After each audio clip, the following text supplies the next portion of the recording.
Hello friends, मैं आनंद श्रीधम आप सभी को रिपब्लिका यूट्यूब चैनल पर बहुत बहुत स्वागत करता हूं। साथ ही रिपब्लिका ऐप पर भी आप सभी का बहुत बहुत स्वागत है। Happy Diwali to all. Diwali आप लोगों के लिए ढेर सारी शुभकामनाएं, खुशियां लेकर के आए। इसी क्रम में रिपब्लिका भी आपके लिए एक नई चीज़ लेकर के आई है, वह है कि डेली करंट, वह भी एकदम तरोताज़ा लेटेस्ट से लेटेस्ट करंट डेली की न्यूज़ को, करंट को हम लोग कवर करेंगे इस प्रोग्राम में। तो आइए हम लोग पहले तो क्वेश्चन कुछ लेते हैं, फिर चीज़ों पर आएंगे। यूट्यूब चैनल को सब्सक्राइब कर लेंगे जिन लोगों ने नहीं किया है। ऐप को भी अपने मोबाइल के प्ले स्टोर में जाकर के इंस्टॉल कर लेंगे, क्योंकि बीपीएससी से रिलेटेड सारी चीज़ें वहाँ पर आपको एक साथ पीटी मेंस इंटरव्यू सारी चीज़ें हैं, क्रैश कोर्स वगैरह है, और किसी भी एग्जाम्स के लिए खासकर यह काफ़ी उपयोगी होगा। तो मतलब इसके पीछे पर्पस ये है कि जो करंट है न्यूज़पेपर से, वह डेली का डेली अगर हम करते चलें, ठीक है, 5 क्वेश्चन 10 क्वेश्चन जो भी हो, तो आप लास्ट के लिए बोझ नहीं रहेगा और वो चीज़ें बिल्कुल मेमोराइज हो जाएगा। ठीक है, यहाँ से मैक्सिमम क्वेश्चन करने की स्थिति आपकी किसी भी एग्जाम में होगी। चलिए, पहला ही क्वेश्चन हमारे सामने आ रहा है।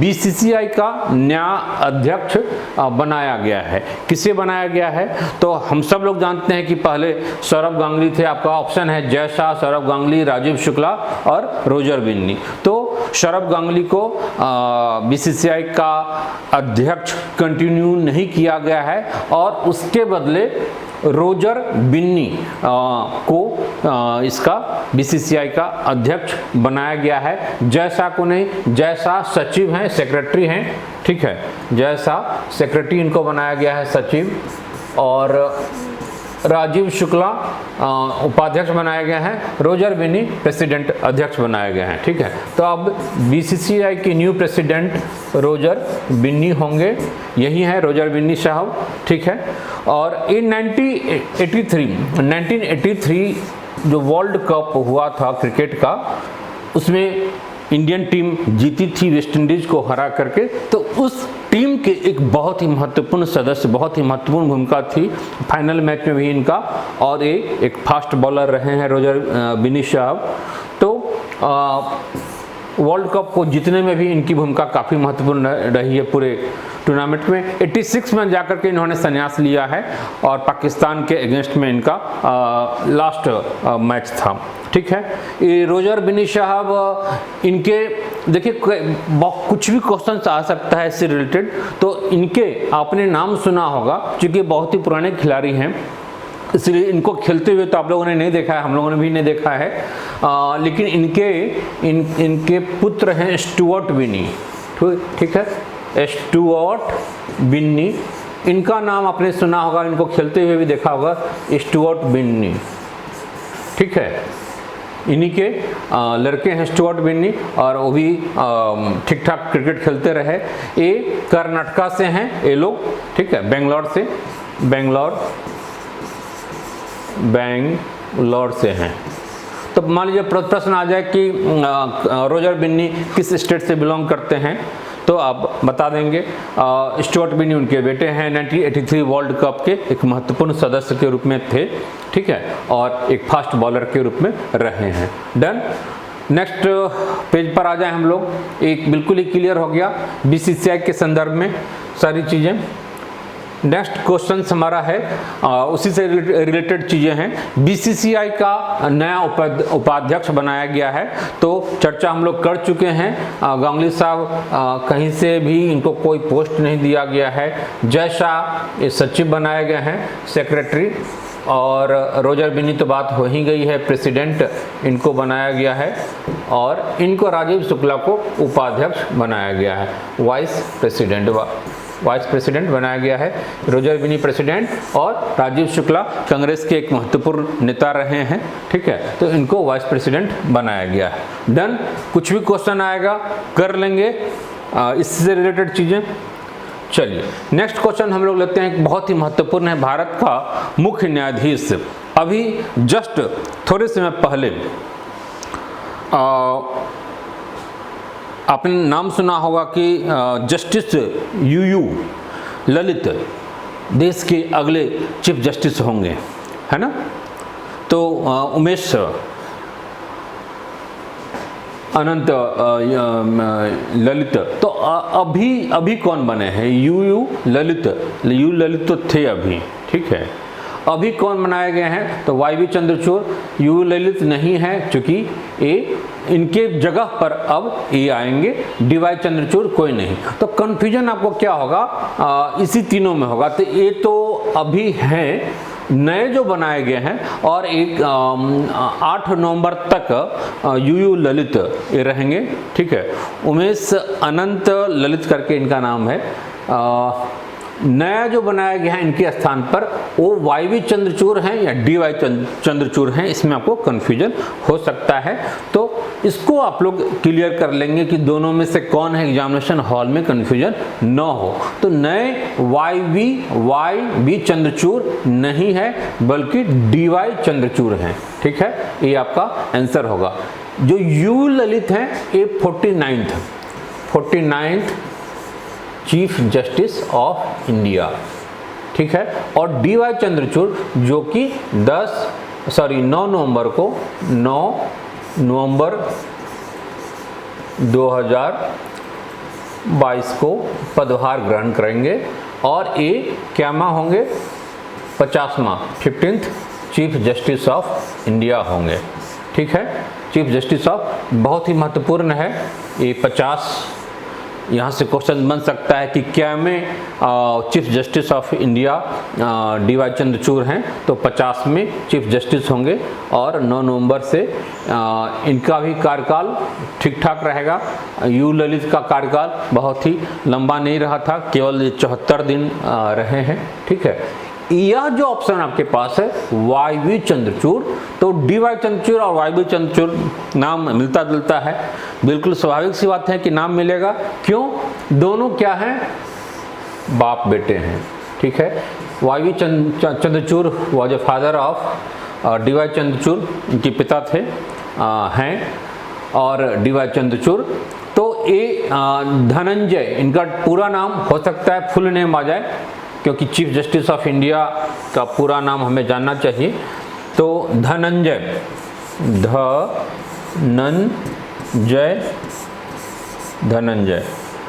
थोड़ा सा ग्रामेटिकली मैं गलत लिखा हूँ, धनंजय का थोड़ा सा और ये होगा स्पेलिंग में, लेकिन धनंजय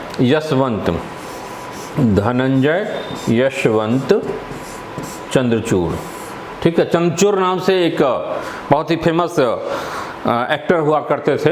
अब उनकी फिल्म वगैरह नहीं आती है, लेकिन अब उनकी फिल्म एक आ रही है नेटफ्लिक्स वगैरह पर, आई थिंक, ठीक है, एक लंबे समय के बाद। तो उसी चंद्रचूड़ से जोड़ करके याद रखेंगे। और ये लोग महाराष्ट्र से हैं, ठीक है, महाराष्ट्र से हैं। इनका नाम हुआ धनंजय यशवंत चंद्रचूड़। और इनके फादर थे, क्या फादर का नाम क्या था? इनका फादर का नाम यशवंत पहले था, यशवंत विष्णु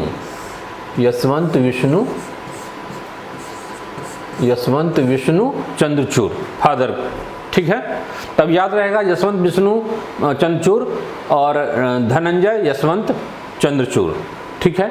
आगे बढ़े हम लोग, बहुत सारी चीज़ें हैं। ये पुणे लॉ कॉलेज से पास आउट रहे हैं, फिर हार्वर्ड से भी इन्होंने LLB के बाद LLM वगैरह करने के लिए वो गए थे, ठीक है।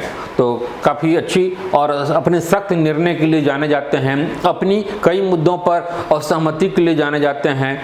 खंडपीठ में कई बार इन्होंने अन्य के विरुद्ध भी, अपने ही सदस्य के विरुद्ध भी इन्होंने निर्णय सुनाया है। और इनका मानना है कि असहमति एक तरह से क्या है, सेफ्टी वॉल्व है। लोकतंत्र में, डेमोक्रेसी में असहमति क्या है, एक तरह से सेफ्टी वॉल्व का काम करता है। और ये बातें आप समझ सकते हैं कि लाइफ में, डे टू डे लाइफ में भी सारी चीज़ हम लोग सीख सकते हैं कि असहमति आपके घर में, परिवार में, मित्र के साथ, समाज में, पॉलिटिक्स में, अगर कहीं भी असहमति है, कोई आपके अगेंस्ट में बोलता है, तो उसको आप सप्रेस करने का कोशिश मत कीजिए, उसको निगेटिव वे में मत लीजिए। एक स्वस्थ रिलेशन के लिए वो भी जरूरी है, सेफ्टी वॉल्व का काम, कि अपनी भड़ास को, अपनी खटास को उसने असहमति के माध्यम से ये कर दिया। बाहर कर दिया, ठीक है, वो निकल गया, जैसे प्रेशर कुकर में होता है ना सेफ्टी वाल्व। तो बहुत अच्छी बातें असहमति के संदर्भ में इन्होंने कहा है। ठीक है, चलिए हम लोग आगे बढ़ते हैं, नेक्स्ट क्वेश्चन लेते हैं, फिर क्वेश्चंस के माध्यम से हम लोग डिस्कशन करेंगे। डी.वाई. चंद्रचूड़ यानी धनंजय यशवंत, याद हो गया होगा आप लोग को नाम, धनंजय यशवंत चंद्रचूड़ भारत के क्यावें मुख्य न्यायाधीश होंगे? तो 48वां, 49वां, 50वां, 51वां। एग्जाम में ऐसा ही रहेगा ऑप्शंस, और वहां पर आप कंफ्यूज कर जाएंगे, ठीक है, क्योंकि इतना क्लोज होगा। तो आपको याद रखना है यू ललित जो कि अभी हैं, अभी ये 49 में है, 49th हैं, और 50 में बने हैं डी.वाई. चंद्रचूड़। डन। तो ये महत्वपूर्ण है, 50वां होना अपने आप में महत्वपूर्ण है, संख्या महत्वपूर्ण है, तो यहाँ से प्रश्न बन सकता है। ठीक है, नेक्स्ट क्वेश्चन पर हम लोग आते हैं। अब तक के सबसे लंबे समय तक भारत के मुख्य न्यायाधीश रहे हैं। अब देखिए क्वेश्चन से बातें जब छिड़ती है, या जो क्वेश्चन सेटर होते हैं उनके दिमाग में अब डी.वाई. चंद्रचूड़ पर प्रत्यक्ष क्वेश्चन ना डाल करके कुछ और क्वेश्चन डाल दें। ठीक है, तो देखिए अब तक का सबसे लंबा या अब तक का सबसे छोटा कौन रहा है, प्रश्न बन सकता है। सबसे लंबा टेन्योर का कौन रहा है? तो इसमें ऑप्शन आ रहा है वाई.वी. Chandrachud, U Lalit, D.Y.. Chandrachud. D.Y.. Chandrachud साहब तो अभी बनेंगे ही, हालांकि हमें लग रहा है कि इनका 3 साल के आसपास होगा, एग्जैक्टली मैं नहीं कर सकता हूँ। कमल नारायण सिंह तो कौन है आपको? ये अभी होंगे नहीं, क्योंकि इनका तो टेन्योर बहुत ही छोटा रहा है, केवल 74 दिन। केवल यू ललित साहब का जो 8 नवंबर को रिटायर करेंगे, तो केवल 74 डेज के लिए ये चीफ जस्टिस ऑफ इंडिया बने हैं। डी.वाई. चंद्रचूड़ तो अभी बने ही हैं, और इनका कार्यकाल होगा 3 साल से ऊपर का कार्यकाल होगा। इसमें आप कमल नारायण सिंह और वाई.वी. चंद्रचूड़ में आप फंस सकते हैं। तो इनके फादर ही वाई.वी. चंद्रचूड़ हैं, और जितने समय तक इन्होंने रहा, ये रहे 1978 से 85। इंदिरा गांधी का टाइम था, प्राइम मिनिस्टरशिप के उसी पीरियड रेजिम में रहे हैं। तो 1978 से 85 के बीच में 7 साल, ठीक है, 7 ईयर्स 4 मंथ और 20 दिन 7 साल 4 महीना 20 दिन तक यह चीफ जस्टिस ऑफ इंडिया रहे हैं। और इतना बड़ा टेन्योर आज तक किसी भी चीफ जस्टिस का नहीं रहा है। देश के 16वें वाई.वी. चंद्रचूड़ जो थे, देश के 16वें क्या में थे, 16th chief justice of India थे। डन, याद रहेगा। और 7 साल 4 महीना 20 दिन तक चीफ जस्टिस रहे। तो आगे भी अब उम्मीद इस बात की जा रही है कि इतना लंबा टेन्योर तो अब नहीं किसी का होगा। ठीक है, तो इस बात को ध्यान में आप रखेंगे, क्योंकि संभव नहीं है कि मतलब 7 साल, लगभग साढ़े 7 साल के आसपास इतना लंबा टेन्योर आप सोच सकते हैं। कईयों को तो मुश्किल से 20 दिन 25 दिन का भी टाइम मिलता है, सीनियरिटी के आधार पर चूंकि बनता है।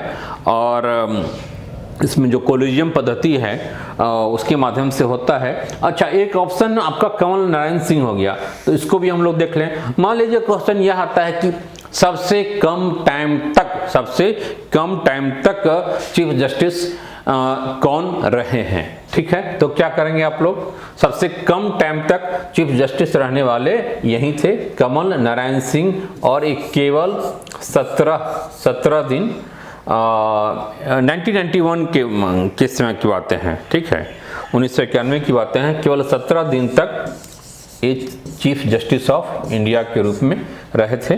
ठीक है, कमल नारायण सिंह ये यूपी से थे, और चंद्रचूड़ साहब ये लोग महाराष्ट्र से हैं, महाराष्ट्र पुणे से हैं। तो चीज़ें क्लियर हो गई, सबसे लंबा टेन्योर, सबसे छोटा टेन्योर, नाम है, क्यामा है। अच्छा, ये जो थे कमल नारायण सिंह साहब, ये क्या थे? देश के 22वें चीफ जस्टिस थे। ठीक है, ये वायु चंद्रचूड़ साहब 16वें थे, ये 22वें थे, और यू ललित 49 हैं, और अभी जो DY चंद्रचूड़ बनेंगे वो 50 में होंगे। ठीक है, ढेरों सारी इंफॉर्मेशन मिल गई आप लोगों को। अब नेक्स्ट क्वेश्चन पर आते हैं। देखिए, क्रिकेट से क्वेश्चन है, स्पोर्ट्स से। हाल ही में किस देश ने एशिया महिला क्रिकेट का खिताब जीता है? 2-4 दिन पहले का न्यूज है, लेकिन हम लोग भूल जाते हैं, उसको भी देख लेते हैं। तो किस देश ने एशिया महिला क्रिकेट का खिताब, स्पेशली महिला क्रिकेट है तो जनरली ज़्यादा हम लोग भूलते हैं। तो क्या होगा इसका ऑप्शन? पाकिस्तान है, बांग्लादेश है, श्रीलंका है, भारत क्या है? क्या है आप लोगों की राय? आप लोग अपनी इस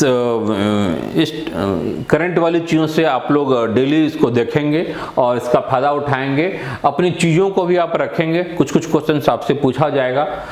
जैसे मान लीजिए यहाँ पर एक क्वेश्चंस मैं आप लोग को देता हूँ, जिसको मैं भी नहीं करूँगा। ठीक है, आप लोगों को बताना है, और ये आप इसमें कमेंट बॉक्स में आप डालेंगे इसका आंसर कि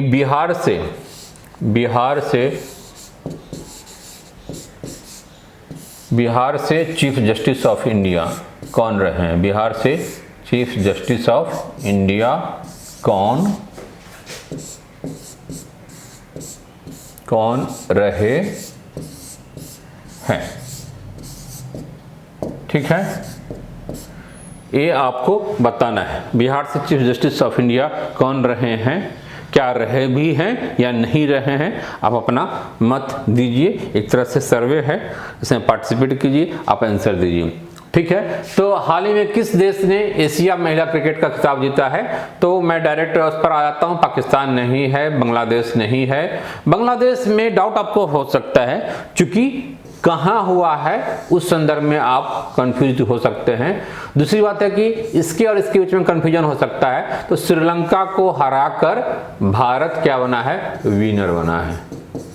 भारत ने इस मैच को श्रीलंका को हराया है 8 विकेट से फाइनल में, और भारत रिकॉर्ड 7वीं बार इस खिताब को जीता है। ठीक है, याद रहेगा। नेक्स्ट क्वेश्चन को हम लोग ले लें। नेक्स्ट क्वेश्चन है, एशिया महिला क्रिकेट का आयोजन हुआ है। चलिए, उसी क्वेश्चन की एक अगली कड़ी है, आयोजन कहाँ हुआ है। ठीक है, तो हमने जान लिया कि फाइनल में इंडिया ने श्रीलंका को हराया, 8 विकेट से हराया, और इंडिया की यह 7वीं खिताब थी एशिया कप का। लेकिन इसका आयोजन कहाँ हुआ था? पाकिस्तान में हुआ था, भारत में हुआ था, या श्रीलंका में हुआ था, या बांग्लादेश में हुआ था? तो क्वेश्चन क्या होगा आपका? आंसर क्या होगा? पाकिस्तान नहीं है, श्रीलंका और भारत फाइनल में मैच खेला था, लेकिन जो आयोजन हुआ था वह बांग्लादेश में था। ठीक है, बांग्लादेश में हुआ है, और बांग्लादेश के में सिलहट में सारे मैचों का आयोजन हुआ है। ठीक है, तो क्लियर, कोई प्रॉब्लम नहीं, याद रहेगा, कभी नहीं भूलेंगे। 6 महीने के बाद भी कोई एग्जाम होगा तो कर लेंगे। बहुत ही इंपॉर्टेंट क्वेश्चन है। देखिए, खोज करके आप लोगों के लिए लाया गया है कि किस राज्य स्तरीय सरकारी आवासीय विद्यालयों को पूरे देश में नंबर 1 का खिताब मिला है। कैसे स्लिप कर जाता है ये, बिल्कुल ही आज के न्यूज़पेपर में ये चीज़ें है। ठीक है, 18 अक्टूबर के न्यूज़पेपर में ये डाला गया है। ठीक है, तो किस राज्य स्तरीय सरकारी आवासीय विद्यालय को पूरे देश में नंबर 1 फर्स्ट पोजीशन मिला है? सैनिक स्कूल गोपालगंज को, नवोदय विद्यालय, सिमतुल्ला आवासीय विद्यालय, नेटरहाट विद्यालय काफ़ी फेमस रहा है। ठीक है, अब झारखंड में चला गया है, तो यह ऑप्शन नहीं होगा। सैनिक स्कूल गोपालगंज भी नहीं है। नवोदय विद्यालय का परफॉर्मेंस अच्छा रहा है, लेकिन जो नंबर 1 मिला है, मैं पॉइंट भूल रहा हूँ, समथिंग 1251 करके कुछ पॉइंट है। ठीक है, चलिए इस पॉइंट पर अभी आप नहीं जाएंगे, पॉइंट नहीं पूछा जाएगा। 1211 से 51 है, लेकिन जो पूरे देश में सबसे ज़्यादा पॉइंट ला करके, नंबर ला करके जो फर्स्ट पर आया है वह है सिमुतुल्ला आवासीय विद्यालय, और यह कहाँ है, प्रश्न हो सकता है कि प्रश्न कहाँ है, मतलब सिमतुल्लाह आवासीय विद्यालय है कहाँ, तो ऑब्वियसली हम लोग जानते हैं ये बिहार में है, बिहार के जमुई में है, जमुई में है। डन। इसमें 2021 में यानी पिछले साल यहाँ से टॉप 10 में मैक्सिमम बच्चे यहीं से थे, ठीक है। टॉप 10 में 13 लोग, तो 13 लोग का मतलब ये है कि एक ही रैंक पर कई लोग हो जाते हैं, ठीक है। तो काफ़ी अच्छा रहा है, मार्वलस रहा है। हालांकि 2022 में थोड़ा सा गड़बड़ाया है रिजल्ट, लेकिन ओवरऑल बहुत ही अच्छा है, मतलब टॉप 10 में नहीं, लेकिन तो सिमतुल्लाह आवासीय विद्यालय का काफ़ी अच्छा परफॉर्मेंस है। और यहाँ पर 60 सीटें हैं, 60 सीटें हैं, 60 सीटें मेल के लिए और 60 सीट फीमेल के लिए, यानी 120 सीट है और टोटली रेजिडेंशियल स्कूल है, ठीक है। नेक्स्ट आ जाते हैं, बिल्कुल ही आप लोग लास्ट तक बने रहेंगे और इस टाइप की, अच्छा चलिए लास्ट में क्या आ गया है, रिपब्लिका, लास्ट तक बने रहना है। रिपब्लिका परिवार की ओर से हैप्पी दिवाली, आप सभी को बहुत बहुत दिवाली मुबारकबाद हो। चलिए आपके लिए ऑफर लेकर के भी आई है, बीपीएससी का अलग अलग कोर्सेज वगैरह चल रहा है।